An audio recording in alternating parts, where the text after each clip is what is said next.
La gouvernance universitaire est présentement en grande transformation.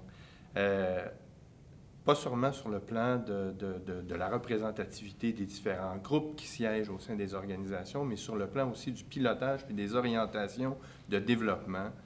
Depuis, je dirais, peut-être 20 ans ou 30 ans, il y a des pressions de plus en plus importantes qui se font sentir à l'intérieur des universités, notamment des pressions financières, et ces pressions-là influencent les décisions que l'université prend pour assurer son déploiement ou son essor. Alors, pour répondre aux besoins qui sont importants dans la population, on a un surplus de demande dans un contexte où on a une rareté des ressources. Les universités vont de plus en plus collaborer entre elles ou coopérer sur différents thèmes de recherche ou d'enseignement ou pour du service à la collectivité. Alors, ces trois missions-là, qui sont les missions fondamentales de l'université québécoise, soit l'enseignement, la recherche et le service aux collectivités, sont de plus en plus sous pression à cause de la rareté du financement. Ce qu'on sait et qui est intéressant, c'est pas naturel de collaborer entre des établissements universitaires. On le fait généralement pour deux raisons.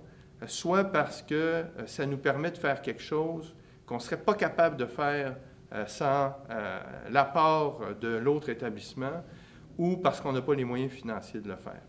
Et le contexte financier des universités un peu partout à travers le monde, qui est celui de l'austérité, puis des compressions accrues depuis les 20 ou 30 dernières années, augmente de façon de plus en plus importante ce genre de situation-là. Tantôt pour des impératifs financiers, puis tantôt pour des besoins réels qui viennent du milieu puis qui viennent des gens.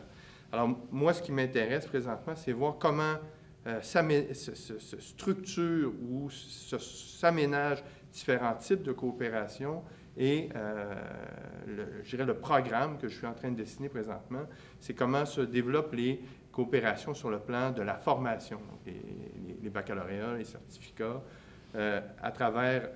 entre des établissements universitaires ou entre des universités à travers le monde, dans des pays ou des nations.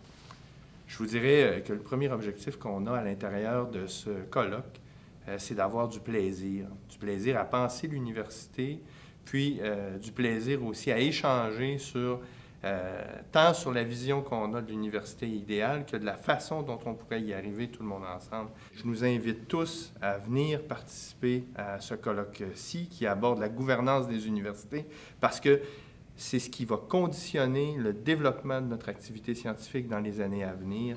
Alors, bienvenue, puis au plaisir de vous y rencontrer.